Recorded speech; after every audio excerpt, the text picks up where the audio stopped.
Evening all. Welcome to episode 8 of Dirty Talk Live. As you can see, finally got round off my lazy fat ass to sort of get the office done here, back at home. But you'll see, I go along the bottom, Steve Holcombe, David Knight, tonight's guest, and I've got not a single Enduro shirt up there. So I'm going to hit these two up live on air. I'm going to blag them for a shirt. They'll probably turn me down. Knight probably will. But without further ado, we'll get them on it. But just before we do that, once again, I just want to shout out for people that are supporting us, notably Bell. As you can see there, the guys from Bell UK are getting behind us. And you can see if you've got a Bell helmet of any description, they tell me this, I find it difficult to believe. But if you've got an old Bell helmet, beat and battered, you could go to any one of the official Bell dealers and trade it in, and you'll get 20% off your new helmet. So take your old battered Bell in and upgrade and get 20% off. Right, that's all that side of it done. Let's talk Enduro, which I know not a lot about. Don't mind admitting that. So these two are going to educate me, rip me apart, make me look stupid, but it doesn't take much effort with that. So let's get them on. First of all, current world champion, sitting in his garage, or maybe he's got a fancy lounge, I don't know. Mr. Steve Holcombe. Yeah. There's Steve with his medals. Look at them all lined up behind him. I'd hang them on the wall as well if I was 7-time world champion. And fresh out of his garage in a mad panic to get on here because A, I left it too late. And secondly, we're probably too old for technology, me and Niter. Mr. David Knight, MBE. Is MBE or OBE? MBE, isn't it? M, yeah. M. We wouldn't abuse you, Jeff. Yeah, I'm sure. Listen, I don't mind it. I'm used to it. And well, you do every time I've ever gone riding with you, Niter, you've pulled me apart on my skills, my particular Enduro skills. To be honest, there was one time I was riding with you. You had every right to pull me apart because I shouldn't be announcing this, but I was a little bit drunk. Was that a Wales friendly camp? Yes, it was. Yeah, that rock section, man. It was hard. You've got a better memory than me. Yeah, well, see, that's it. A practicing alcoholic, you remember more. It's when I don't drink, I can't remember anything. So let's get into it. Let's talk about this year then. Let's start with you, Steve. I mean, things are going good. Let's just say this. You've got those 7 medals behind you, 7-time world champion, but it was all a bit dramatic towards the end for the overall title. So just talk us about your year and how that's gone with your teammate Brad and all that. Niter, jump in whenever you feel free if you want to pull him up on anything. He's here to be scrutinised. And before we get started, actually, people watching, remember, just punch a question on Facebook, or if you're watching on YouTube, just punch it in, write it. It appears on the screen here, and the lads can see your question. If they're really good, I'll pull them up on screen. So let's be having you with your questions. But Steve, let's talk about your year. Yeah. So for us, pretty much everyone in the world, COVID sort of kicked everything off in March, and races started getting cancelled, and everything sort of went down the pot as far as championships, or traditional championships anyway. So our season was shortened to 4 rounds. We had French GP, Italian GP, and then back-to-back in Portugal that we've literally just finished. So yeah, much shorter calendar compared to what we used to, but everything went pretty good for me from the start, really. Managed to go 1-1 in France and win the super test, which was pretty cool. So sort of took the championship lead from day one. Had a bit to and from with Brad in Italy. He won one day, I won the other. So we were sort of back to being 6 points apart. And then, sort of came into Portugal, had a good first day. I pipped him on the last special test. So won the first day in Portugal. Joseph Garcia, who rides for Fatricatium, was attending the race, or both races anyway. So he won the Sunday. I think Brad was second, I was third. So yeah, it sort of all came down into the last GP really, which, is always spectacular, especially, from a championship point of view, because me and Brad could both win our individual classes on the Saturday and sort of leave it down to, sort of take it into the Sunday. So we done that. He won the Saturday, I believe. Memory's gone, but yeah. So he took, I think it was 7 points. I was 7 points in front going into the penultimate day. He took it down to 4. So basically going into the Sunday, I only had to finish either, right behind him or, in front of him, or as long as I finished right behind him, I would, win the championship. So, unfortunately Garcia was riding well. Brad was riding really well on the Sunday. So it was, getting sort of further and further out of my reach, I was struggling a little bit in the conditions and, you know, not riding very good really. But yeah, you know, as in sport, it's not over till it's over. It all came down to the last special test. You know, he had some technical issues in the last special test. I caught back that time and finished second, and yeah, won the overall championship, which was pretty cool. David, before I get on to you, what was it difficult to celebrate in front of Brad? Yeah, it's like that whole thing when a footballer goes to another team and scores, and they're like, I'm not sure about celebrating in front of a teammate, but teammates and the way it went down. Yeah, exactly. You know, you're in one corner of the whatever, and he's gutted. Yeah. I mean, I think it was more complicated for the team. You know, for me, obviously, I've just won my 7th World Championship. I didn't really, you know, need a reason not to celebrate, if you know what I mean. But again, you know, trying to be respectful. You know, I celebrated quite a bit when he hadn't arrived back to the truck. You know, and then obviously he was pretty, you know, upset with everything. So I tried to, you know, almost get my stuff and get out of the tent and give him that sort of, you know, freedom to, you know, to express himself as such. So sort of obviously went back to my camper and got showered and, you know, came back up to the truck. I'm sure when it all, you know, I'm sure Brad would, you know, when he gets his head around it, which obviously might take some time, I appreciate that. DK, you didn't have all this when you was doing it, because there wasn't this combined overall championship. What was there as such? Am I right in that, or have I got that wrong? Yeah, no, they used to have it years ago when I, like, up until probably 2003, something like that. And then they did away with it, but we all still looked at it, you know, like they'd still do the overall results, but they weren't worth anything.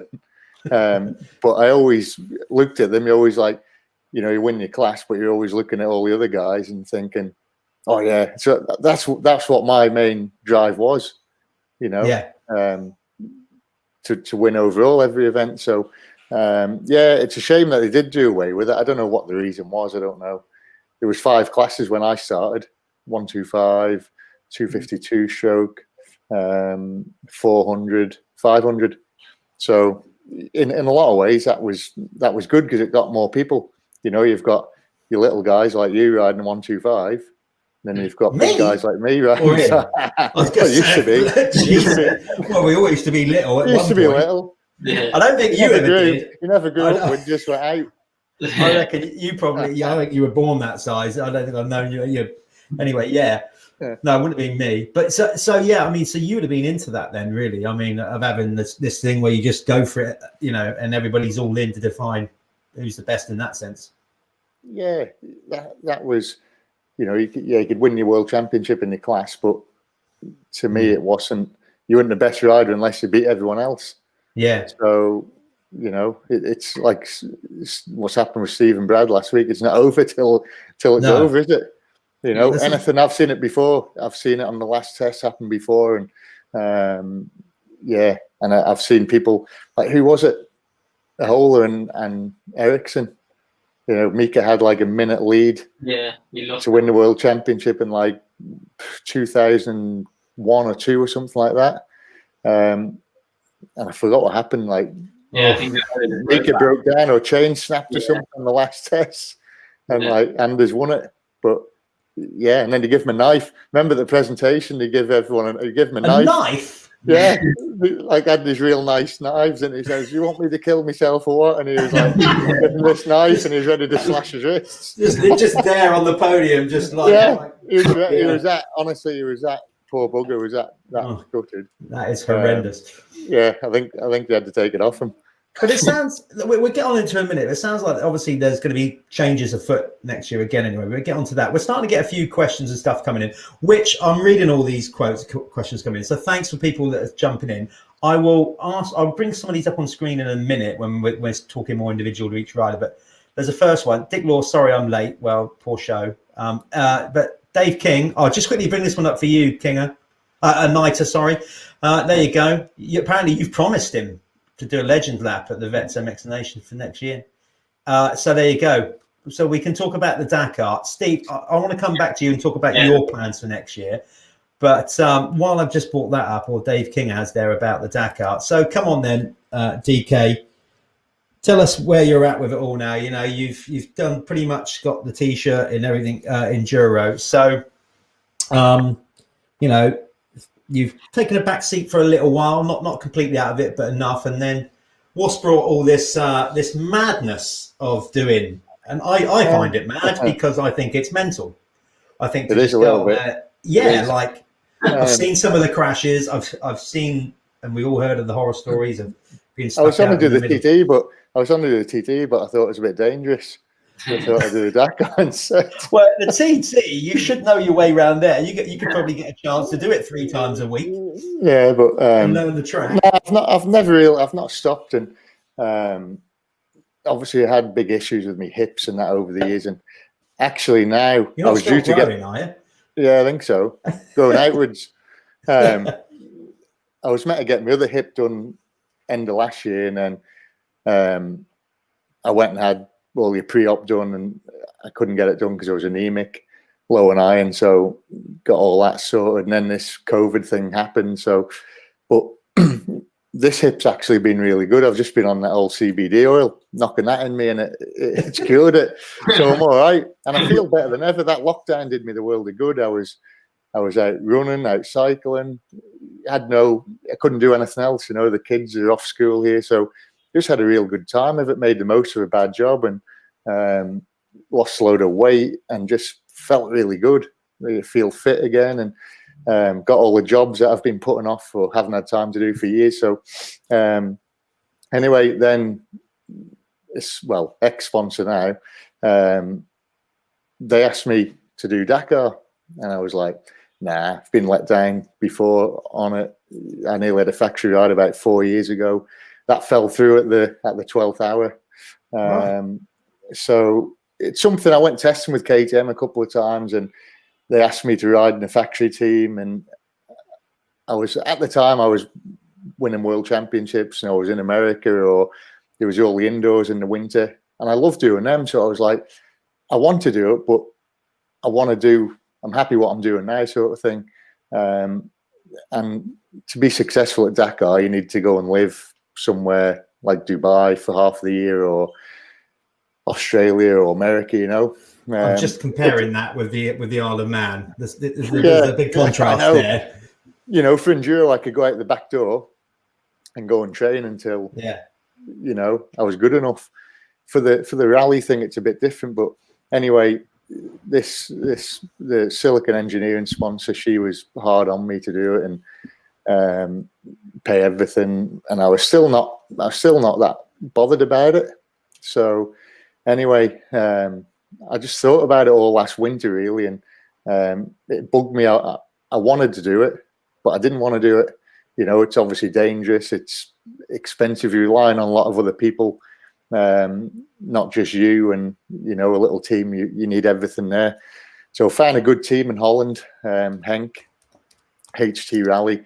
He used to run the factory Honda team. So anyway, I said, right, if I'm doing it with him, I'll do it. This could go on all night, so I'll just do a quick. No. Dude, so you made a good shout out for a CBD oil sponsor anyway, if you haven't already got one.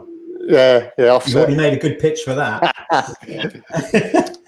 Mark McCann's a good bloke. No, so everything was set in stone, and I said, right, you sure you want to go through with this? It's expensive and that. Yeah, this is a dream of mine, like the TT was. And so I got a bike sent over. I went testing in Portugal, roadbook training, started getting deep into it and involving other people like Henk with bikes coming over. And then, it just went tits up, basically. I don't know if it was COVID. It's a bit of a strange relationship, the whole thing, and I think the wife, I don't know, the wife just sort of maybe opposed to spending so much money on motorbikes and just left me in a whole lot of shit, really. Quite possibly. I mean, I've never met the wife, but I might be going out on a limb here, and she might give me a firm backhander, but I'm sure she's got reservations about, at this stage of the game. No, not my wife. Not my wife. I thought you meant your wife. No, the sponsor's wife. No, my wife's all right. Injustice. No, it's the sponsor's wife, and no, just sort of it went massively pear-shaped, and yeah, left me big time in the shit with bikes here, not paid for, a load of bills, and so I was ready just to quit it there and then. But we just put a lot of effort into it, you know, over the last year or so. We've put a lot of effort into learning stuff and good relationship with Henk in Holland, and I thought, no, I'll try and crack on with this. You know, we've gone most of the way to get there. I've had a girl across in England, a media girl. She's been trying to get sponsors in, which at the minute, you know, it's a bloody nightmare. With all this going on. So, yeah, and then I set this GoFundMe up the other week. You know, I didn't really want to do that. That was sort of, I was quite set against it. And then so many people would just, yeah, get one set up and do it. We'll put in. And I'm like, nah, I don't really agree with it. And so many people and good mates of mine and sponsors were saying, yeah, do it, just give it a go. And so we did it, and it blew my mind how much we got in a week. Obviously we need a sponsor to come and step in and you know, put a big lump of money in, which it might be impossible, it might not be. I mean, you're out there trying. I'll tell you right now, I'm going to put Paul at Dirt Hub on the spot. He won't like it because there's nothing you can do about it now. But we're contribute to that. So unlucky, Paul, we're putting stuff in. But you know, I'm just trying to blag a shirt, so it'd be a slight trade-off at some point. Oh, you've got some good 101s in the background. I got some good old 101s, but it's all motocross stuff. So this is what I was saying to Steve before we came on. Need to get some, and that's why I can interchange the shirt. So I need some Enduro shows. I'm sure you will. I'll get you one, Jeff. Yeah. You'll probably end up sending me your daughter's one or something, like a little one of those baby grows or something. It doesn't matter. It's all cool. Steve, right. Obviously, Dave's got a load going on. I should imagine for you and getting ready for next year, apart from COVID, you know, which we're still not sure where we're all at, is it business as normal? I mean, you just won Beta another world title. No scoop you got to tell us? Is it all just rolling on nicely into 2021? Yeah, pretty good at the minute, really. Got home sort of beginning of last week, and now I got quite a few weeks off. We just got some calendars through. Our World Championship at the moment doesn't start until June, which is quite smart of them to sort of leave it so late. And then at the moment, we just got a calendar through for Italian Championship, which is beginning of March. But quite fancied maybe trying to sort of make use of the break. And, you know, I've always wanted to go to America and, you know, do some GNCC. So hopefully, you know, that might be able to fit in. We'll sort of, you know, everything's a little bit up in the air really with what I'm going to do, certainly pre-season. But, you know, obviously the plan still is to race the World Championship next year again. Sort of just need to try and fill the gaps between now and June, really. Yeah. GNCC, I like you had a little blast at that, if I remember right, didn't you, DK? Yeah, 2 years. Yeah. What did you do that on? Was that a cow? Was you riding KTM? KTM.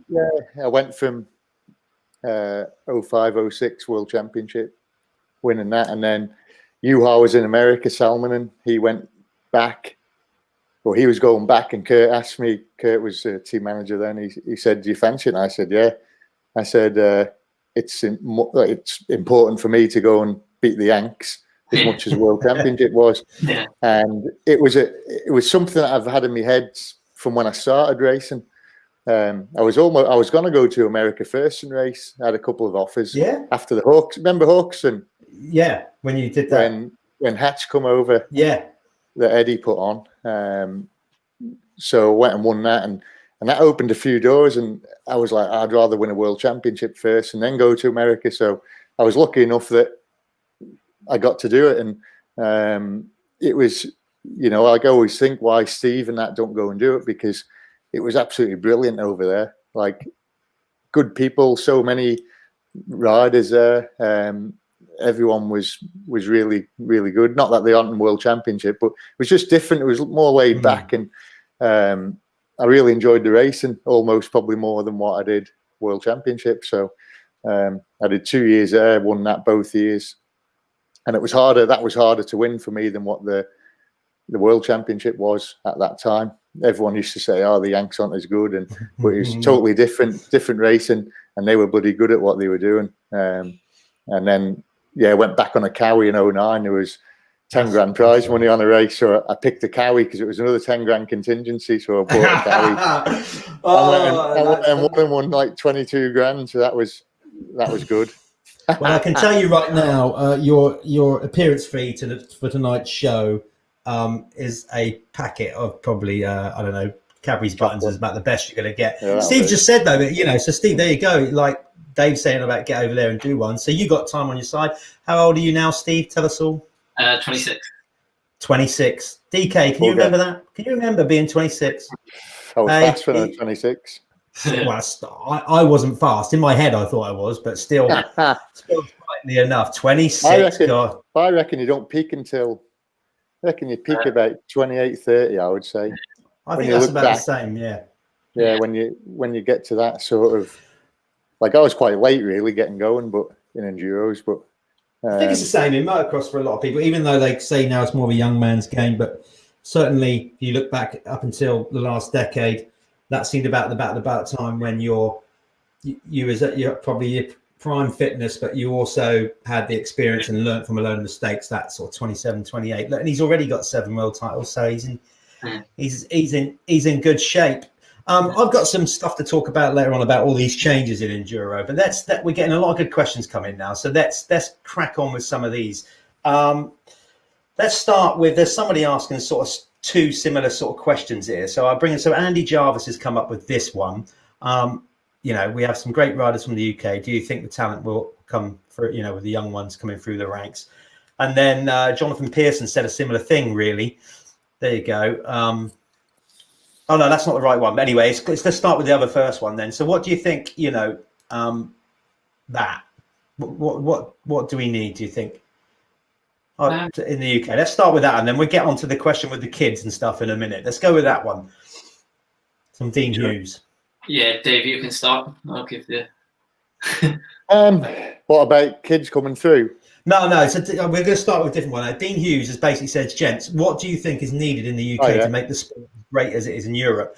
And somebody else has sort of touched on that as well, saying that it's not, like in the UK. Does it need a bit of a shake up in the UK, basically? I don't. Because you were trying, David. You was looking at doing some different events, wasn't you? Of some. I know we've had cross-country one on last year, but it's just tough that like the whole land situation's a hard part. Like I think we've had in the UK when I was coming through, like there was only me since, I don't know, for 10, 15 years in British Championship that was winning everything. And then, then you started getting Steve and that coming through and McCanny's and then obviously Brad after that. We've always had good riders, but the events were quite different to World Championship. When I started World Championship, the races ran from like early March, and the World Championship finished in June. So all the first events were quite wet, and you had a British World Round, you had Scandinavia. So what I noticed as time went on, all the events started later, and they're all the same. Even when I rode last year, when I did that Senior World Championship, pretty much every race was identical. It was all hot, it was all dusty, and it's quite far removed from what England is. I don't think the events, the old hard Welsh enduros and stuff, they're obviously cracking events back then. And then we had all the sprint championship and stuff. But really, I don't think it affects it too much. You've got to go and choose your events wisely. And if you want to succeed at World Championship, you need to go abroad and race, Is that literally, you think that's the same? It's kind of same, obviously, in World Motocross, that you need to be, a lot of teams saying, British riders, particularly in motocross, saying, if you want to try and make that grade, as much as you can still race the British Championship, you need to spend more time and base yourself in Europe and doing that. So you think it's a similar kind of thing?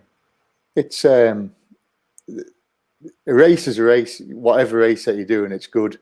you're better racing than not racing, in my opinion. But if you're doing the World Championship, which is, in sort of dry season from April till August, September, then the majority of them are going to be good. People used to be amazed at me in the mud when I went abroad, and like even when my first ever World Championship in the juniors in Scotland, it was the wettest, hardest event I've ever ridden, and I finished like second outright overall. Won the juniors by like 20 minutes or something like that. But that's all I'd known. I hadn't ridden that long, but he was riding the mud all the time. So for me, that was normal. Ivan Cervantes was a good example. He was obviously Spanish, faster than anyone on his day when it was hard pack and dry and dusty. As soon as it rained, he was like 15th. And I always said, Ivan, you need to come to my house and train in the winter. Oh, and he always had an excuse. He would never do it. Is that right? Yeah. Oh, I've got a TV interview in Farioli. That's why we started calling him Hollywood, because I have a TV interview, I have a radio interview. So he never did it. And then when it rained, he was like, like Tom Sager had to slow down in the Welsh World Round. So Ivan didn't lose points and let him pass because they were teammates. So yeah, it's horses for courses. But I think, like Steve obviously does, and all the other top riders, you've got to go. You've got to go away and ride on dry, dusty terrain to get better. Nothing sure. Here's one from, I think I pulled it up by accident just a while ago, from Keith McGregor or MacGregor. He's one. Well, actually, for you, Knight, I think he's having a little pop at you there whilst paying the mortgage. Start to sound like. Can you read that? Do you want me to read it out? Yeah, you get your glasses. Yeah, he does. He's going to be doing the Dakar, and he can't see beyond his handlebars. Yeah, I love doing the normal events. I love doing it, but it was a sponsor of mine that has let me down, and like you're deep into something, I'm not going to give up and don't have a go. And although you go around asking for money, I work my ass off every day. So, I just love riding a motorbike. If I want to do Dakar and people are offering to help out, then that's absolutely brilliant.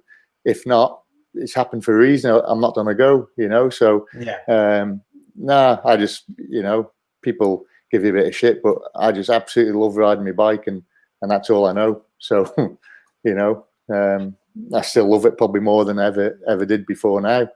But I'm happy. I'm absolutely happy as Larry doing local events and going doing some British extremes, whatever. And I've probably put more money out of my own pocket into racing than anyone else that I know. And that's why I'm sat here trying to get budget, because I've spent all the fucking money that I've earned.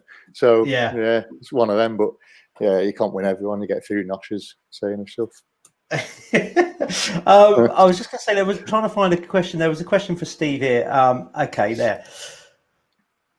Steve, there you go. Alan Price. Any plans or ever fancy doing the indoor Eurocross scene?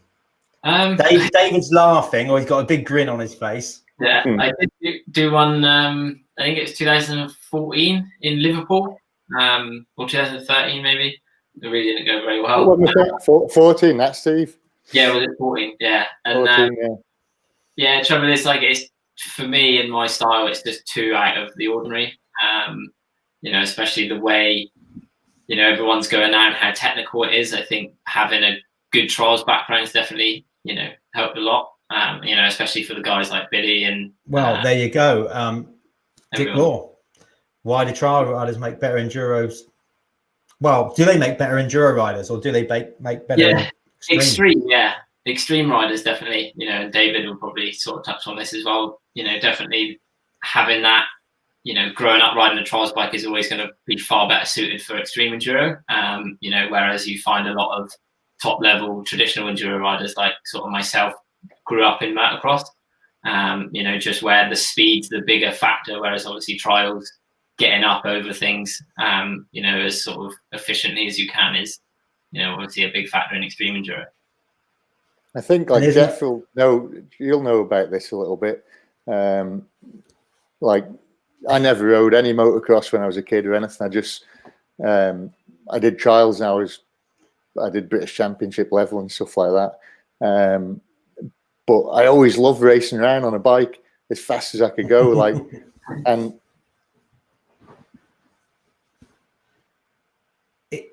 yeah, the Isle of Man broadband has gone down.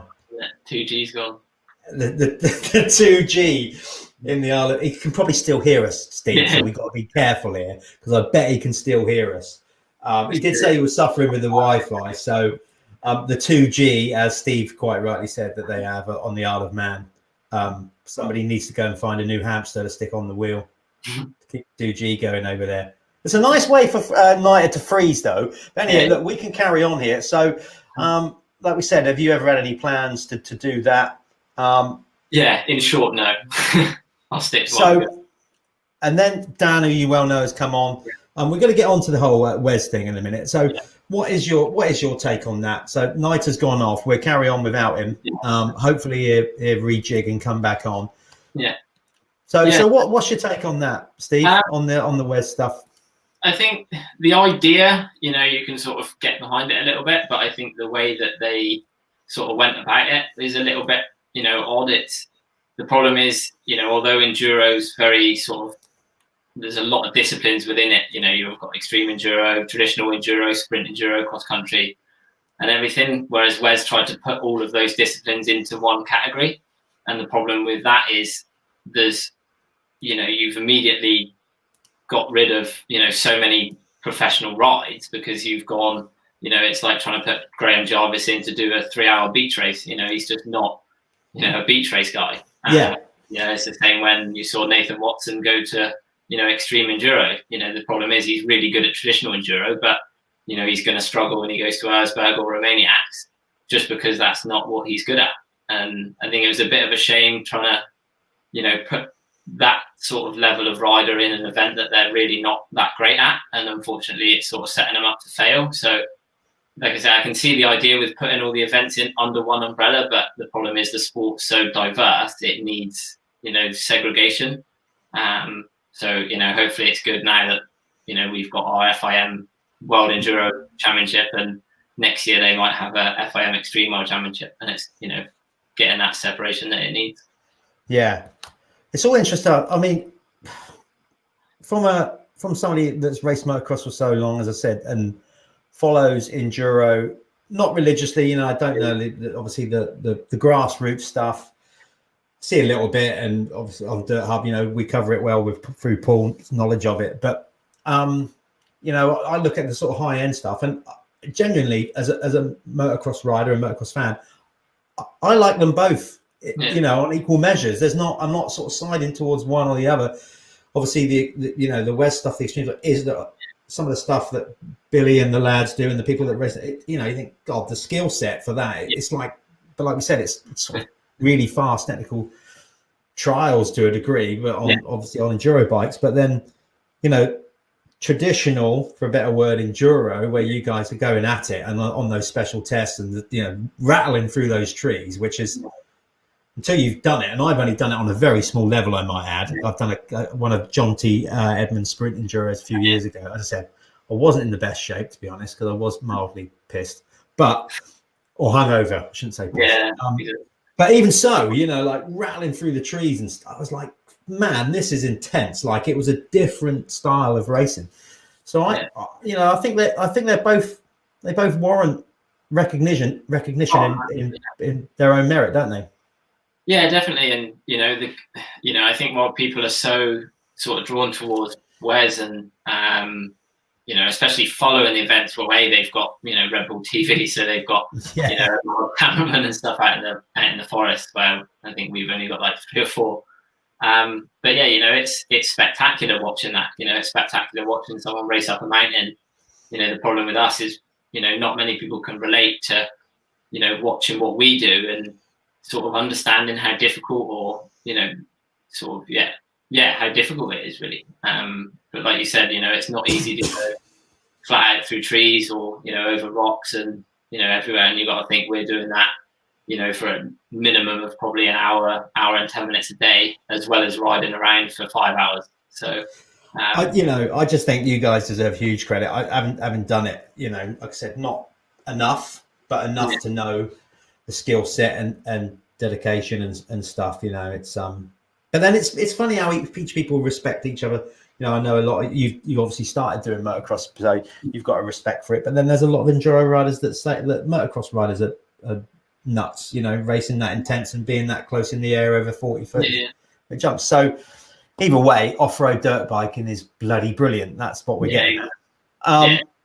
Right, let's move on to this question here from Callum Hicks. Do you plan to do the ISDE? While you're answering that, I'm not ignoring you, Steve, or the rest of our viewing audience. I am going to get on the old text message here if he's still got 2G to try and find out what's happening with NITA and get him back on. I am listening, but I'm a bloke. I can't multitask. I can't look at you and text. So I am listening. So what's the crack with the ISDE? Are you going to do it? Yeah, so the plan was to do it last year. You know, just coming off of sort of the World Championship, I had a pretty rough start to the year, getting ill and, you know, all that sort of fun stuff.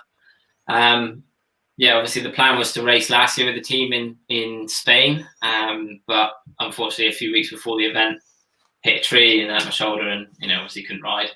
The plan was to do it this year when it was in Italy. Obviously it's my team's home race, or home 6 days, which would have been pretty awesome to do. But yeah, you know, I obviously but chose to miss from 2013 until now, the 6 days, just because basically the 6 days for us in the UK really is, you know, we don't make money from it. That's not the reason why I've done it. It's more the support, and, you know, at the time it was more important for me personally to chase the World Championship. You know, and to be as committed as I can to my job. You know, the 6 days is something that I've always wanted to do. Like I say, I've done it before twice. But it was really important, like for myself, just to get myself in a good, stable condition with, you know, World Championship, and then look to, if the 6 days lined up well in the calendar, then, you know, aim to do that. So hopefully next year it's back in Italy again, hopefully at a good date as well. And hopefully I can do it and we can have some good success with Team GB. Well, I sure hope so. I mean, obviously we've got some great riders, which we spoke about, and some riders coming through. So we've got some other questions coming in now. It's good to see. Thank you everybody for getting involved. While we just got you on, while we're trying to find out what's happened to NITA, I don't know, his missus has probably, or family's probably got on to watch a Netflix film and just killed the internet. So Ryan Comer's come up with this one. What year's World Championship stands out the most to you, and why, Steve? Probably 2017. Obviously 2016 was good, my first, you know, World Championship. But 2017, when, you know, we had a bit of a change and there was only like the EGP title, which was the main class, and Enduro 2, which is like, you know, MXGP, MX2. So yeah, 2017 was pretty good. I had, you know, some really good races, some of my best sort of positioned races that year. The celebration after the race was pretty cool. That's this bike right here. As you can see, the old tires. So where are you? So what are you in? You're in your garage? You're in your workshop here? Office. Yeah. So tidy. Stuff up there. Oh, that's cool. Yeah. So I feel a bit like, you know, that you are a 7-time world champion, where I'm only a 5-time Hanson Dorset Club motocross champion. So you deserve to have motorbikes in your office. Yeah, exactly. Obviously that's that bike there. You know, done a few burnouts after the race finished, and the old after party was pretty big as well. But yeah, for me that was probably the sort of most fond championship. I've had a few good years, so it's quite hard to choose. Just to win one, I'm sure is amazing, is what you set out to do. But I guess like anybody that's a winner, you know, and it breeds success. Once you've had a taste of it, you just want to keep coming back for more. Yeah, definitely. Kevin Harris is maybe he needs to write to your local politician and get a petition going. Look, talk of Lewis Hamilton getting knighted for 7 world titles. Yeah. Well, I don't think you can, you know, write yourself into it. I think someone has to do it on your behalf. So feel free. But I guess, you know, obviously that's the other thing, just trying to raise the profile of the sport. any off-road sport in the UK is always difficult. Yeah. Let's be honest, we're not a nation geared up for it. No. There's a select few of us that love it, and more often than not, somebody's going to kick off complaining about noise, and it's always got a bad reputation. It's not like, why do you think that is, Steve? Like, it seems to be in like places like Spain, motorcycling's a lot more prominent, Portugal, Italy. Well, why do you think in general off-road motorcycling in the UK just gets a bad rap? Nita's back. Here he is. We sank. The Isle of Man sank. Back again. What happened there? Did you? I know things are tight, but This little bugger, he pulled it out. So he's roaming around the house pulling your power cables out. Yeah, that's it. Oh, brilliant. We're back again.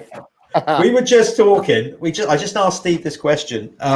So, I mean, you've been recognised with an MBE because somebody put this up while you were gone, David, saying that Lewis Hamilton's going to get knighted for 7 world titles. Surely Steve should be in the running. But why do you think, off-road motorcycling in general in the UK just doesn't get the recognition of other sports? Why as a nation we just don't seemingly, why can't we break through that mold? What do you reckon the reasons are for that? I mean, you got an MBE, so you got recognized, but it's just in general, isn't it? We can't seem to, like in Spain, Portugal, Italy, even with road racing, all that, it's the same situation, isn't it? Like if you look at Johnny Ray compared to Lewis Hamilton, same thing. So it's like I read something tonight, actually. It said about Lewis Hamilton and Johnny Ray, and someone said, but the sport, World Superbike's not as big as Formula One, but that shouldn't matter. If you're best in your sport, as can be, and you're winning world title after world title, then it should get recognised. So I don't know. I think mine was a lot to do with the 6th day, winning that overall. Because, still I'm, however old it is, 113 years old or something, and I'm still the only Brit to win it. So Steve better get off his ass and do it, because next year, Dave, next year. And the whole, it's like, I don't know. I think it probably helped me a lot that I went to America and 6th day, and there was like the Erzbergs and stuff like that. So I don't know, but irrelevant of that, Steve should be getting something. I should have loaded of others. At least Colin Thorpe never got one, did he? No, I don't think he did. No, I'll have to ask him that. But I mean, even if it turned to like column inches and stuff in tabloids, and that's the bit that's even really frustrating. I mean, like you, Steve, you just won this world title. You won't get a single mention in any, daily rags or anything. No, the only thing we get is, we've got like a local journal, but it's usually because we, the PR company I use, we send obviously out press releases from races. So that's usually the only reason why stuff gets into, newspapers, etc. Because of that. It's like, a local news station down here. It's not, it's not like this is my first championship. It's not like the first year and everything's a surprise. It's been going on for the last few years. And like you say, it's just, I don't know, maybe it's the naiveness of them not looking for. I think we're just dominated by football and stuff like that, aren't we? Like the Finns used to have a massive, the enduro thing up there used to be massive, and that was one of their biggest sports, and a few other smaller countries were, but it was probably harder back in our day as well, Jeff. There was no internet, was there? Absolutely, definitely. You had to win a race to even get a mention in the TMX or MCN or whatever. So, like now, a lot of people obviously promote themselves, and some do a good. Like a lot of these young lads don't even ever win a race, and they get more. They get more time, or or don't even race. Some of them, and they get more exposure than anyone. So and they're down with technology. Was the first, really, wasn't he? He was. Like you said, technology plays a massive part as well. I mean, they've all got these smartphones. I mean, Christ, I can remember, ringing through from my 2nd or 3rd GP in Portugal and having to use one of those scratch cards and go to the telephone box to make a call because we didn't even have mobiles. So now they can just sit there in their camper van, have a crap result, but they've got a cool picture posted up and it's all good to go. We need to make Dick Law Prime Minister. He can replace Boris there. He seems to know where it's at. It goes back to modern rock. It's the it age is that the cool. politicians are. But then, having said that, Dick is about 105, so Yeah. you know I can get away with that. They give me a clip round the ear. So there's some good questions coming in. Keep them coming in, folks. I've got a few tasks. So let's talk about. I really wanted to get onto this before the show goes on for hours and hours, because I know you're both busy. I don't want to keep you too long. Next year's changes. Then it sounds like there's going to be like there is going to be some major changes. Basically, it sounds like the FIM are now going to pick it up and run with it. So what's going to happen with, like, is it ABC's deal? What are they going to go off and do a separate thing? Explain to me how it's going to. I mean, you might not even know at all, but you'll know more than me. So where are we at with it going into next year? Yeah, so basically ABC Communications, who's been the promoter for traditional enduro and super enduro. I think I can't remember how many years. Is it 13, 15, or 17? Pretty much from so a long time. 04, I think. Yeah. So 16, 17 years. So they have been the sole promoter of the Enduro World Championship, and gone through various different changes and ideas.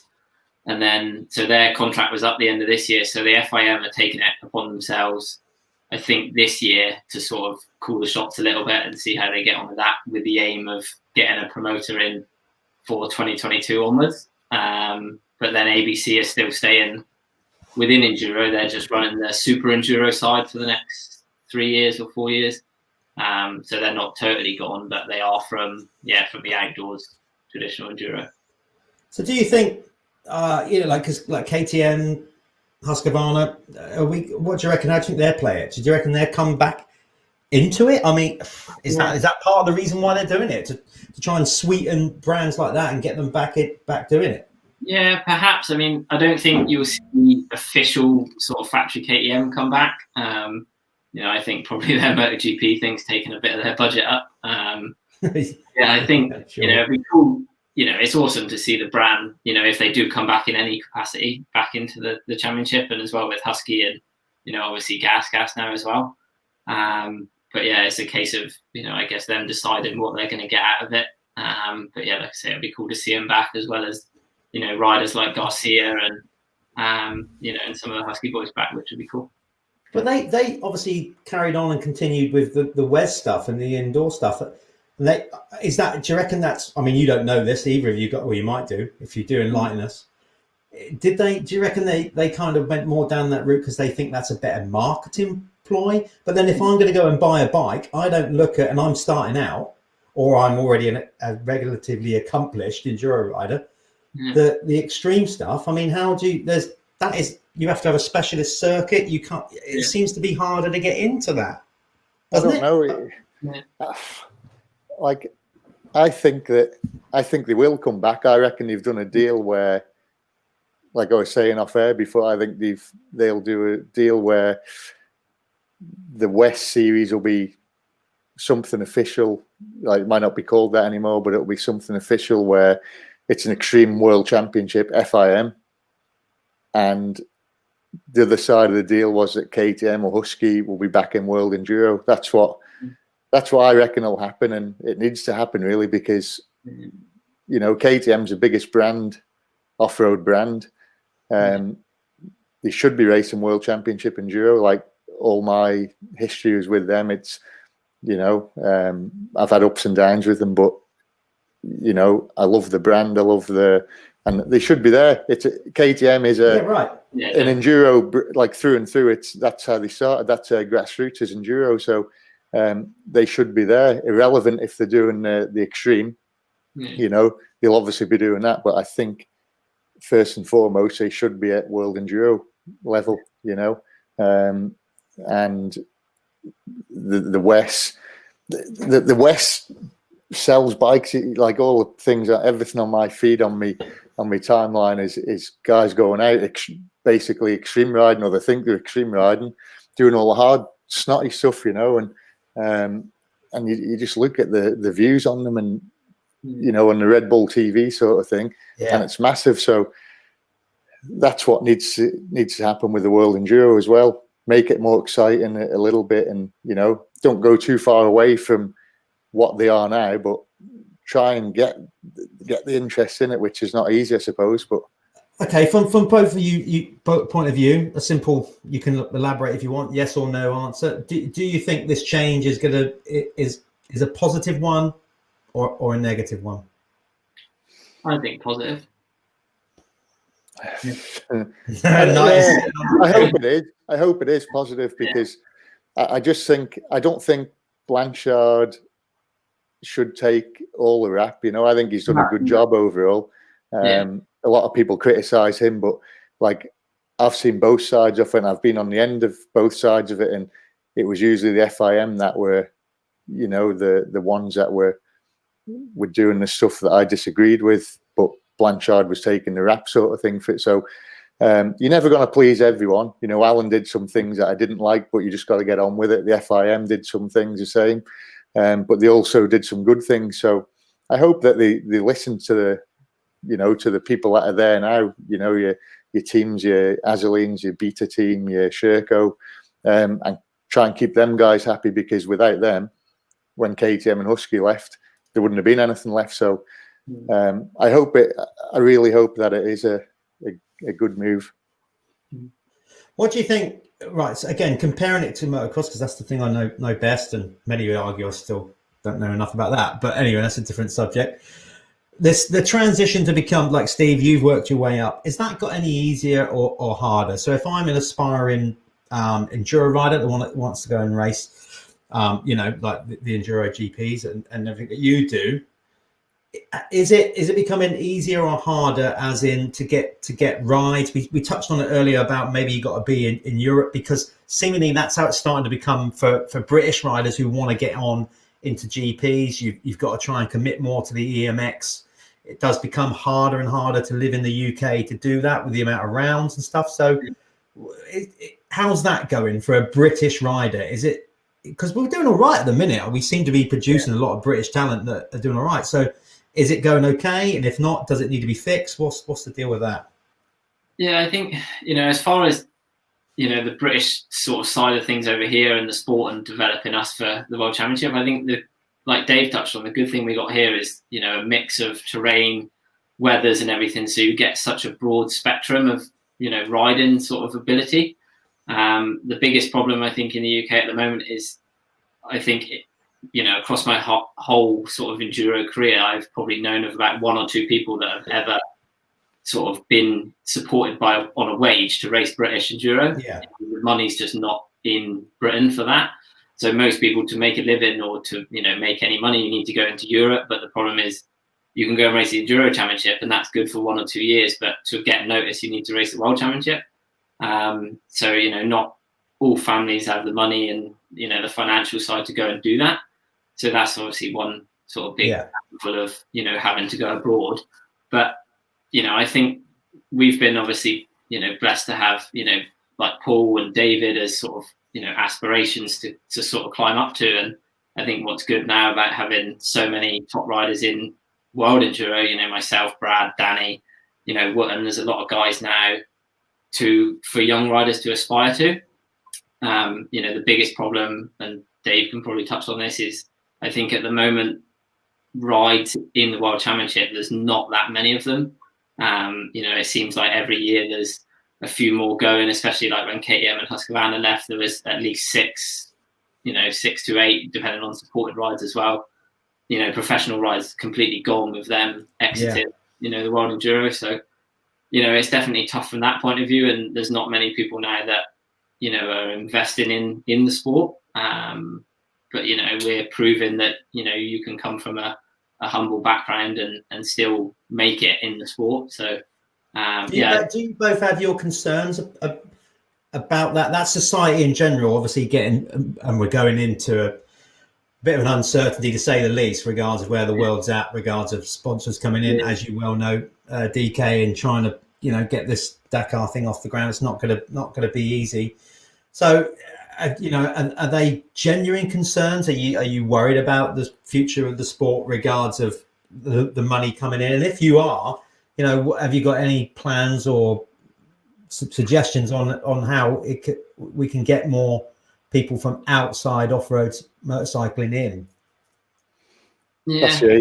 it's the age-old question, that, isn't it? Yeah, I suppose it is. That's why I asked it, Dave. Yeah, It's but a standard issue. We still don't know the answer. It is, but it's never got any easier. And like No. what I've sort of liked in the Enduros is they've put a youth class in, which is the young lads, like, I don't know, 16-year-olds to 18, 19 or whatever they are before you go to juniors. And then Fantic came in this year, which is really good. So that's a new manufacturer, which that's always a good thing. You know, they've come in and brought a load of young riders in. Jed Etchell's one of them from here. So that's a good positive. Like when I was coming in, the junior class had not long started. So that gave us the opportunity to go and show everyone how good you were. And then you just hoped and prayed that you were good enough and you got snapped up by a team. Yeah. But obviously the youth thing, that's another step again. So I think that's a really good, you know, a really good class to have. And yeah, it's just the same thing. You've got to get the TV, but then when they've tried that before, they move the events to like middle of cities. The events start in the middle of a city, and then the event itself was crap because there was no good terrain. So it's a hard balance in enduro. Like a motocross track, you can go and build one like at Assen and get the spectators in, like they do, like they are now doing in GP. I mean, literally, all the old. They've tried that in enduros to go like in a city centre and start the race, and yeah, you go out of the city, but the place was crap. You know, you can't beat going somewhere where it's, oh, that's an ace venue. We'll go and run a world enduro there, but it's 50 miles out of the way from a town, so that's a problem you've got. What about to get actual people there? On a literal grassroots level, you know, I mean, Dave, you was it this year or the year before? You were, I mean, COVID, I think, got in the way. You were going to do some events where you would, and we chatted about this whenever it was, a year or so ago, and you know, and you said then that you really want to try and do an event where it seems like some of the fun has gone out of riding, and even on the British level. Club level, it's all got a little bit too serious. So even the entry level, the very entry level, is getting a bit. I think like over here, it's always been another step again. Like England getting to Europe, got from the Isle of Man to England is the same step as what that is. So yes, it is. It is, and it's, you know, it's so expensive to get from the Isle of Man to England. But back onto your thing. It's you gave it a go. There's no atmosphere. There's no atmosphere anymore, and I think that's not just off-road bike, and I think that's sport in general. Everyone I speak to in different sports over here and in England. So me and Steve Ireland, I was like, Steve, we need to run some events where you've got other stuff in. You've got like you know, like I've got kids now, and the missus here, and they don't enjoy going to races that much because there's nothing for them to do, you know, and if the weather's crap. So I thought, right, let's have some events where the actual race is like secondary, have a load of other stuff on, some fun events, and like your hog roast, beer tent at night time, like it used to be, and get people there. Get that done there. Yeah. But true, you know, but it's straight away, it has more of an appeal. Like, so we ran an event last year, and it was sort of like the first step off it. We had good prize money on the race.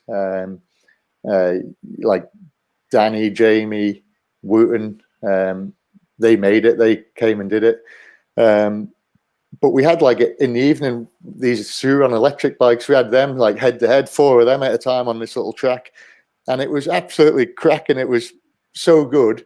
And then we had like had one of my size 14 boots. Whoever could throw that the furthest, 100 quid.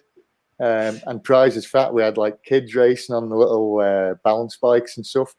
And it was just real, like quite a few did stay for it, and everyone absolutely loved it. And you just saw, if you could build that event up, you know, a couple, 2, or even one, have one of them a year, a big event, it'd be really good just to try and get that atmosphere back. Because I think it's just, I don't think, maybe the times, I don't know, maybe them times are gone, Jeff, and no, everything's moving on. I don't know, but I'm always having more fun at doing like local events here, because we do the event and everyone goes back to the pub after for results, have chip baps and stuff.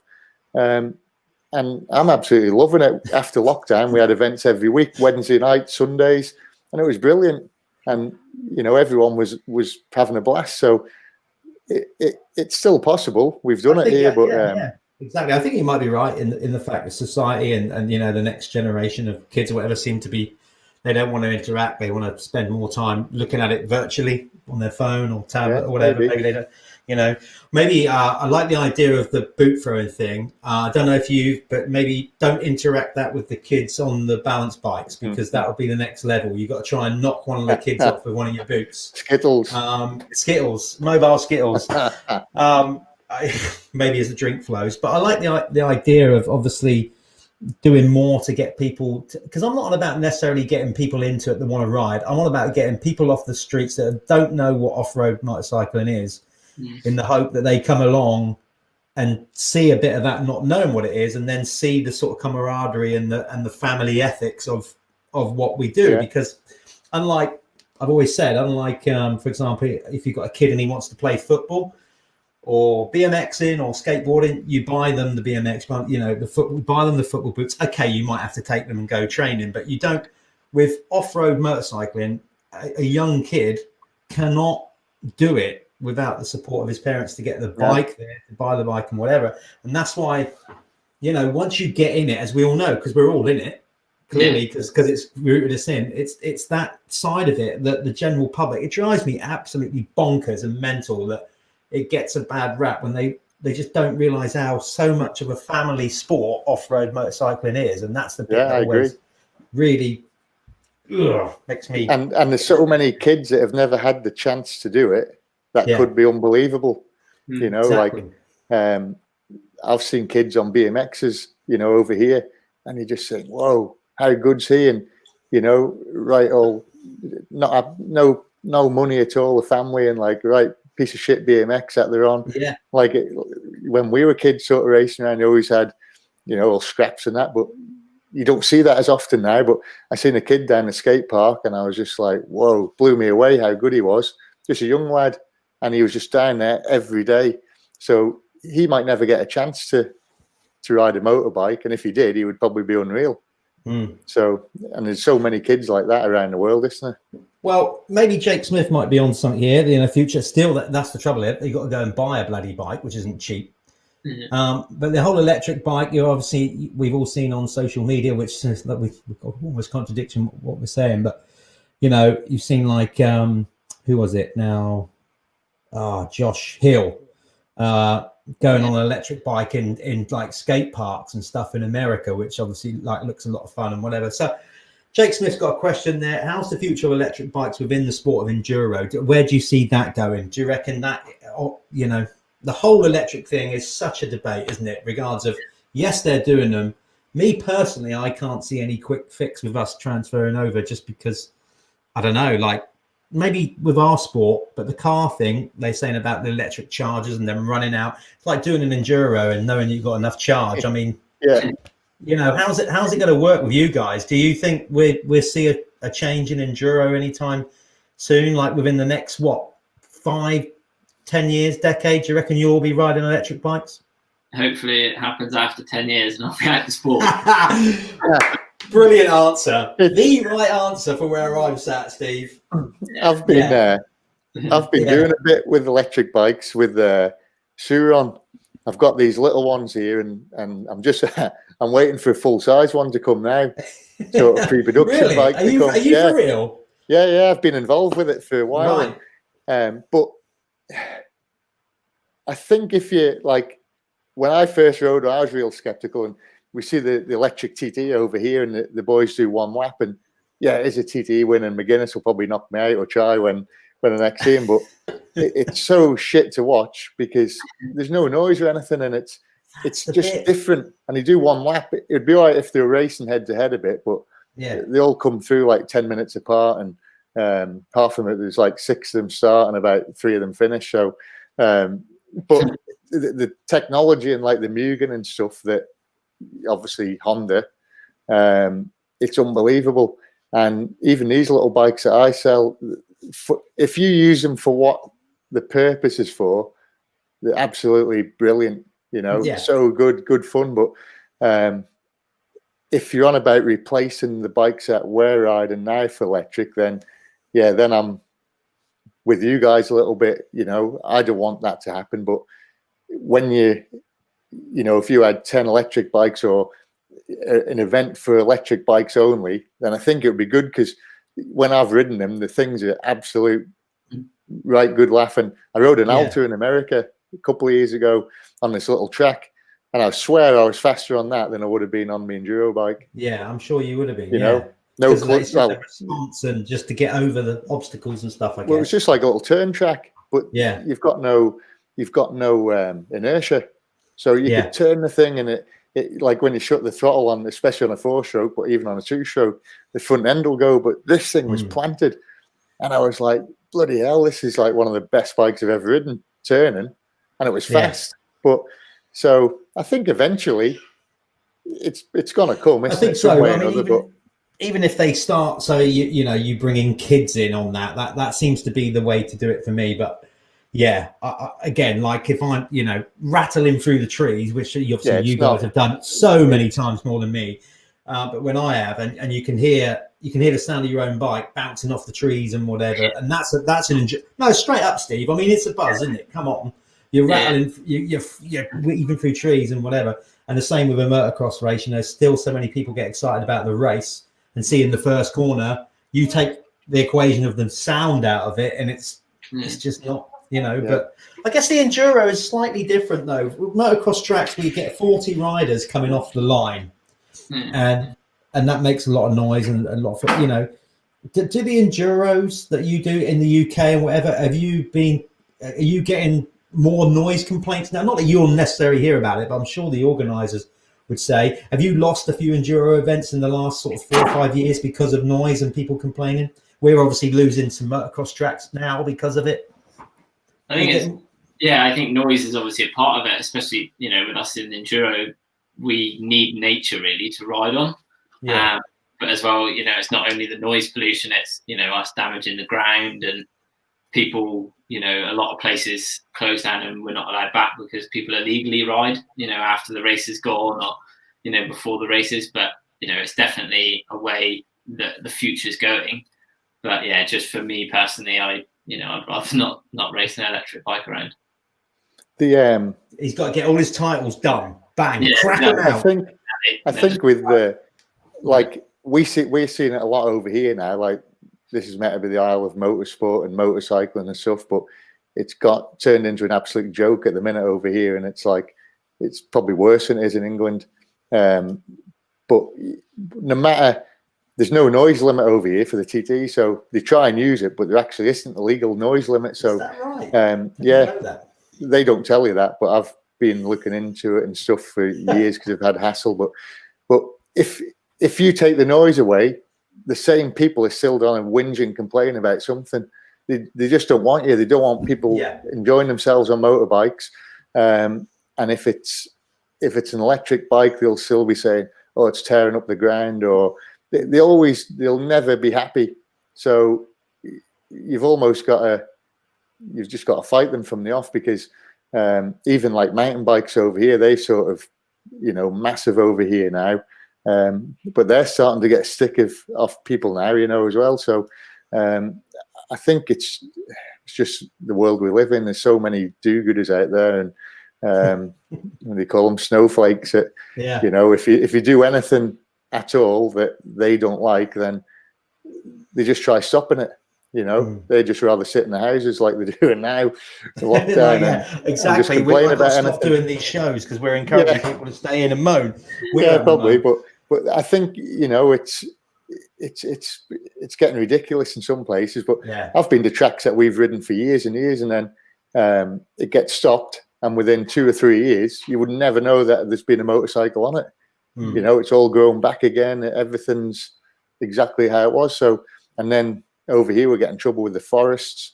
And then they go in with bulldozers and absolutely flatten the things. And it's just like a massive mess of trees and massive ruts, and they're complaining about the motorbike going around the track, putting a few little ruts in that wide, you know. So it winds me up massively, you know. It absolutely winds me up, and the government probably. I should have encouraged you to get on the old Turks tonight. It's not too late.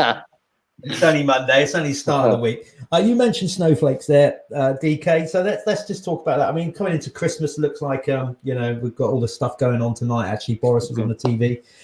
What is you know, what's your plan for both of you? Steve, you can go first on this one. You know, what's the immediate future hold for you now between the start of next year? Then what are you going to be doing now? Do you take a prolonged break, time off the bike? What's your deal? Yeah, I'm a big advocate of taking time off. You know, I do enjoy, you know, a tipple myself. So, I'm just, I'm very much got it though, isn't you? Everybody's got to unwind.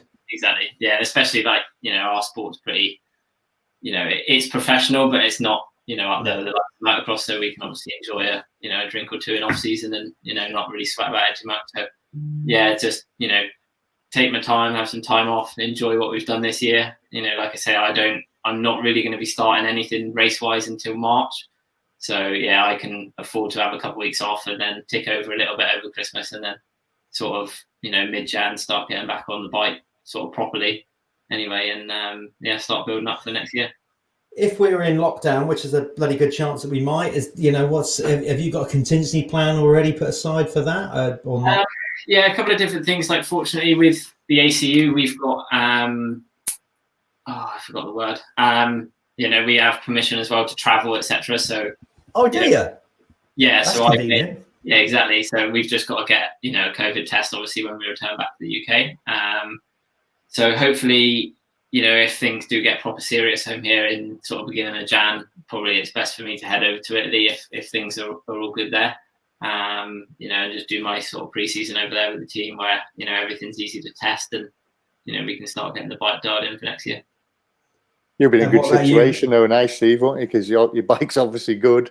Yeah, exactly. And you're good on it, so it's a win-win. So you can go and try little things now, like you know, little things like exhausts and you know, the little tiny details that make a big difference, and that makes the biggest difference, I always think. Yeah. You're in a good place, I guess. You know, you can retain that. You can fiddle with the little things more rather than jump on a different bike like you did at the start of this season and go, oh, which one I'm going to ride, a 390, a 350, a 480, but then 125, or you know, and try them all. So now you know you've got a massive good base set, and then you can pick on the little things, I guess, that, you know, like, oh, the shock's not quite right or something, and fine tune all the small things that make the big difference. Definitely. There's you see that's experience talking. You can tell he's learned all that. I still fiddle. I still mess with everything. Maybe too much. Yeah, that's what. Yeah, I was messing too much. But, right.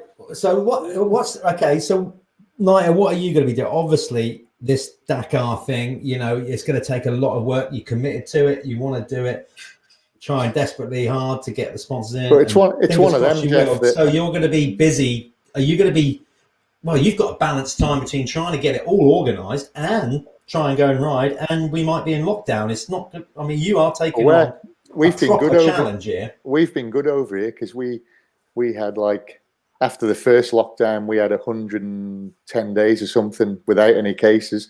Now there's like 2 or 3, so we're absolutely normal over here. We don't wear masks. We don't, you know, we're exactly how we were before.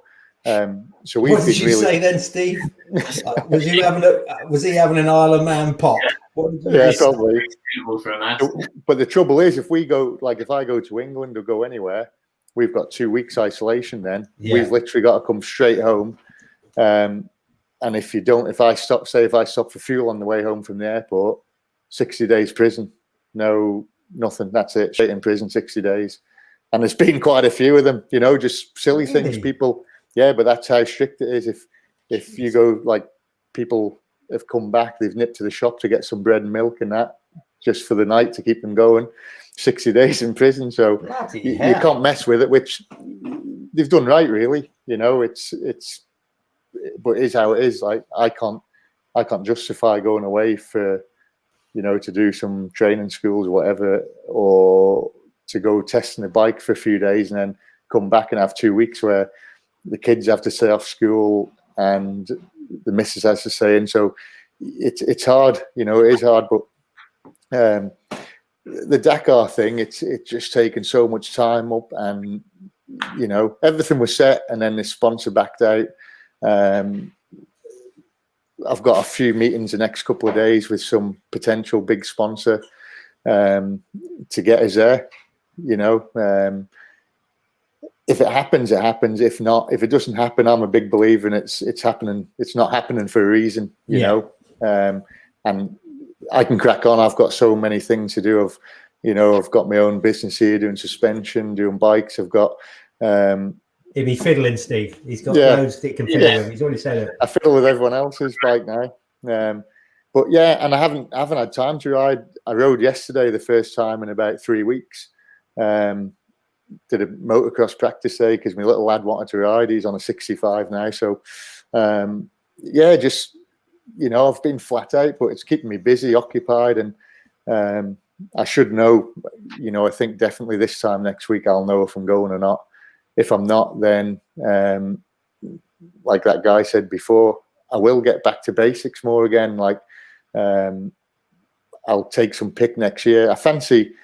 It depends what happens. I fancy doing World Enduro odd round on the 500 because get in. I got this 500 KTM and absolutely love it. I'm riding it well. I feel like I did 15 years ago. And then the extreme thing, the extreme enduro still floats my boat as well. And Graham's good like stuff. Well, look, Graham's probably 45, same age as my brother, 45. I'm 42, and I honestly think that I can still beat him in certain races. So I just want to go and have a do, like maybe pick 4 big races and have a proper go at them again. Yeah. Because I actually feel really good in myself. And it's what I'll tell you what, this CBD oil, Steve. I'll tell you, easy. Yeah. No, but just what an advert for it, isn't it? I just think he's like got 2 new hips. I think just having a break, and like the kids are getting older now, so it's I've got the one he was 1 last week, but he's been the easiest out of them all. But the other 2 are 6 and 7, so they're a lot easier now. Yeah. And I can sort of, I've got everything planned out here. Like I've got my business going, doing stuff, all the shit little jobs that I needed to do. I sort of got done in lockdown. And I can try and enjoy myself a bit, do a bit of training and a bit of riding, and as long as I just do enough that keeps me happy, have a crack. I'm not going out to go and win the world title or anything again, but I know I can put some good races together still. So, well, that'd be good to see you back. If the Dakar happens, hopefully it will. That's just something I've got to go and do it and have a do with it, tick it off. I might absolutely hate it when I do it. I might absolutely love it. I don't know, but I don't want to be 70 years old and sit in a rocking chair, but be knackered and say, I wish I'd done that Dakar rally. And if I get the opportunity to do it, then that's sort of the last thing on my bucket list that I regret not doing. So if I do it, then I can sit there happy, old codger in my chair if I get that far. And I'm glad I did that, So that's all it is. That's the attitude that we need. People watching, take note. That's how it should be. Bloody right. Yeah, so you get people saying that you're spoiled brat and stuff, but that's honestly what it is. You just want to go and I've had so many good times on the bike with World Championship, America, and your extreme stuff. But it does bug me that I didn't have a proper go at the Dakar, and I could be sitting here if I'd done it 10 years ago as a Dakar winner. You don't know, no. But I just want to go and do it, and first of all finish it, and if you get a top 20 result or something like that, then that would be the icing on the cake. But it'd be good to see you out there. Definitely add the viewing, entertainment even more, knowing that you're riding a few others as well. We got Neil Hawker and a few other notable Brits that hopefully, if you get in and do it, that'd be cool. Steve, you'll be doing that one day. You saying yes or no to that? No, he's saying no. You see, That's what I always said, but yeah, that seems to be a younger man's sport again now, because yeah, when I was testing, I was almost like, I was probably Steve's age, and I was like, oh, I love this, but you know, I was where Steve was now, your world titles and stuff, and they were probably more important to me than a Dakar back then. Yeah. Things will change, eh? But then all the riders then were old, so you had all the sort of retired enduro riders that were racing. So I was like, I've got plenty of time yet. And then the sport sort of got younger and younger. Your Toby Prices and that came along and took it to a different level, you know. So and then you've got young Sanders, you've got Benavides, all them guys now that are all young lads, and obviously freaking really good at it, unreal fast at it. Then you've got like Jamie's gone into that from enduro. You know, I don't know if some of them really want to do it, but they're getting paid good money to do it, and they've got the opportunity to do it. Where I was Steve in that shaking situation. his head like he's like, nah. I was in that situation. I was in that situation before where I wasn't 100% that I wanted to do it, but I could have done it and earned good money doing it. But now it's the other end. I want to do it. I don't need to do it, but I want to do it. Just to go, maybe to prove to myself that I can go and do it. I don't know. Just something in there that bugs you, and so it's one of them. Like I hope you do get to do it. Obviously, you got that GoFundMe page. So listen, let's get behind Niter. Try and get him out there with his new dancing hips. There'll be no stopping him out there. And then Steve, as I said, so you're good. You're basically just carry on as you were, going for a nice quiet off season. Let your hair down a bit. Yeah. Get set. Go for title number 8, 9. Yeah. All being well. Yeah, definitely. Give it. That's good, isn't it? See, now this is the thing here. This is the thing with these Dirty Talk shows. I know I'm going to get people on, and this is where I feel. This is not getting the violins out, self-deprecation, which I get told off about a lot. But, you know, I'm sat here now, and you two, couple of world champions, and all kick back and whatever you're going, and I'm like, yeah, I've underachieved. Yeah. Like Steve will say, it's the motivation's a big thing, isn't it? You know, like when I started getting trouble with my hip and stuff, the motivation was there, but your body wouldn't take it anymore. You know, and as long as you've got the motivation to go and do it, then age is a number, really. Like I've got more motivation now than I ever have. And well, that's good. You know, it's scary, but some people don't. You know, like I'll speak with Crockard, with Gordy, and he's got absolutely no, you know, no ambition or motivation to go and race anymore, which sometimes I wish I didn't, because it'd be a lot simpler and easy. But it isn't. It's not me. I'm just like, you know, you sort of take it easy. And like, I absolutely hate this. I just want to have a challenge and go and do something. And I've got to have targets. And like Steve will be now. He'll be, you know, right. I've got to get ready now and go and win again next year. This is how we do this. If I'm still going and doing this, which would be a miracle if I am. What is it like? Let's do another one in 5 years' time. So at this point, see where you're at with the Dakar. See if you've got that all licked and won it. You'll have about another 4 or 5 world titles to your name. Then we can ask. Then Steve will have a change of opinion, and he'll be going, "Yeah, I quite fancy doing the Dakar." If he pulls his finger out, he might win a GNCC or. Oh, this is it! Fighting talk. It does it. Like I'd really like to see Steve or Brad or someone win the 6 day. Talking of which, well, it's not the 6 day, but we're going to we'll quickly wrap this up as quick as we can with a few more final questions that have come in. This is putting you on the spot. I don't know if let's see if you're willing to put your neck on the line and put names to this. There you go. Can Steve and David pick what they think is the best ISDE team for Team GP? Team GB. Oh, that's putting you on the line. You might upset some people here. Listen, I'm just Jack's put the question out there, not me. No, definitely. I think the team that we had picked, last year was pretty good, really. And the boys did well over in Spain. But I think you just got myself, Brad, Danny, probably Joe Wotton really at the minute for, the top 4 sort of guys that are, certainly in the World Championship that are at the top. Junior, I think, is it up to 23? I'm not exactly sure on ages. I got lost as a junior because I'm not sure who's how old now. I'm guessing you'd have Mundell and the 2 Edmondson brothers. I've probably missed someone out, but yeah, that's certainly the guys that I think are in that age bracket.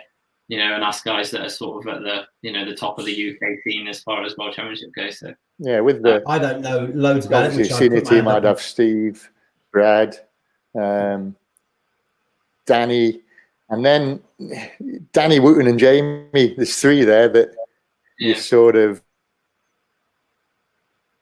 Who do you pick? Depends who it is. Wooten's obviously real fast on his day. Danny is really fast on his day. I think Jamie could come in and be quicker than the both of them sometimes. So it's definitely between them guys anyway.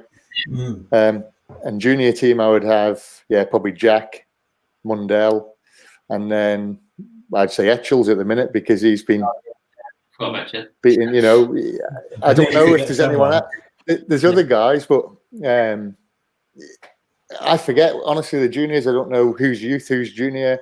If they're out of the juniors because the age off them, I don't know. But there's quite a few young lads, I think that are coming up. So that's good. Yeah.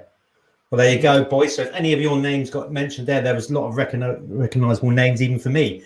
That sounded like good lineups to me. Anyway, before we sign off, maybe put you and McConnell in or something instead of Steve.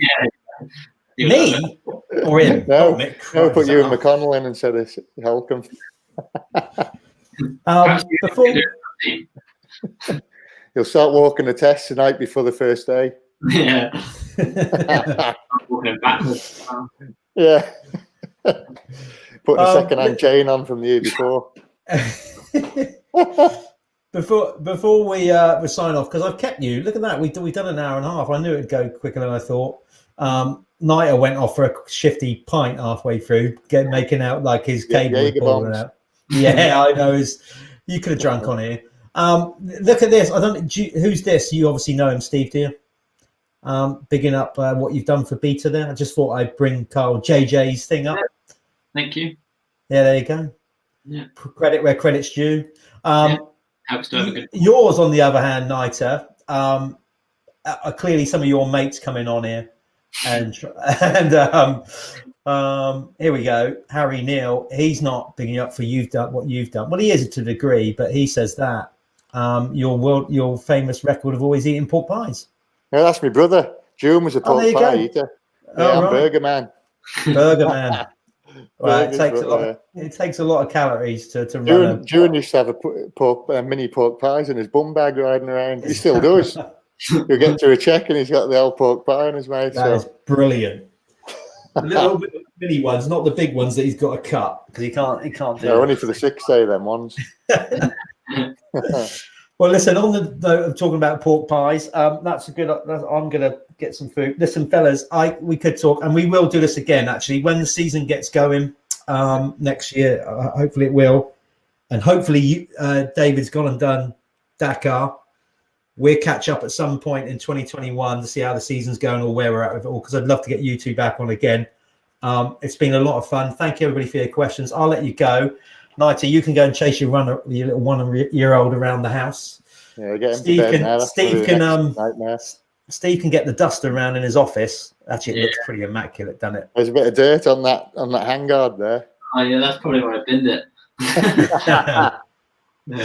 Yeah. But as literally, without going too soppy as well, I'll try not to get too soppy here. But from our sport and off-road, thank you for all your contributions to British off-road motorcycling, 2 absolute stars, and long may that continue. So thanks for coming on. Thanks for everybody's questions. We're out of here because, quite frankly, you'll notice that I've got as red as Steve's bike throughout the show. The reason is because I put the heater on and I can't reach it, and it is about 1 million it's about 1 million degrees in here, and I am going to pass out if I don't finish this show. I'm going to go and give the miss the bollocking because she's turned the heating on while I've been here.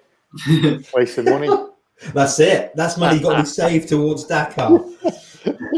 Listen, I'll catch up with you both soon. Hopefully, I might even get the opportunity to come out and have a spin with you next year, because that's the plan from a Dirt Hub angle as well. We're going to do a lot more get out and meet and greet and rides, and I'm going to get more involved. Come on now. I suffered at Jonty's sprint Enduro. Come and do Ertsberg. I'll gladly come and watch it. No, if you seriously think I'm going to make any dent when the into border that. opens, when the border opens over here, come over here for a week and we'll do. Okay, look, I'm not ruling that out. I am not ruling that out. I'm sure you can scrounge a bike of someone out of one of the manufacturers for it to wreck. It'll be a long way. I probably will. It'll be a long way to go for. It'll be a long way to go for 10 minutes riding, and I'll struggle to even get 10 minutes. You'll finish the prologue. Well, I don't know. Even the bit where they start and they bring and introduce everybody in, I'm going to struggle with that. McGrath made up the prologue fast, so you'll be all right. Well, yeah. Oh, yeah. You're seriously comparing me with the king of Supercross and me. I'll take that, night all day long. No, it'll be all right. You could beat him on a good day. We'll arrange something, but I would like to come out and have a little blast with you guys, and maybe we can do a little feature on it or whatever. So that would be good. And obviously, if I can't come to the Isle of Man at the minute anyway, because of all your very stringent COVID restrictions. Yeah, well locked. Yeah, not allowed in. But Steve, you're much closer, so maybe we'll catch up and do something soon. That would be cool. All right, guys, I'll let you go. Thanks for giving up your Monday. I hope everybody enjoyed it. We'll speak to you soon. I'll let you go. We're out of here. See you later. Cheers, guys. So there you go. That's David Knight, Steve Holcombe. And that was episode 8 of this year's Dirty Talk. We're going to be doing a lot more of these going forward, certainly next year when we go into the full season, hopefully, and be coming at you more regularly every Monday.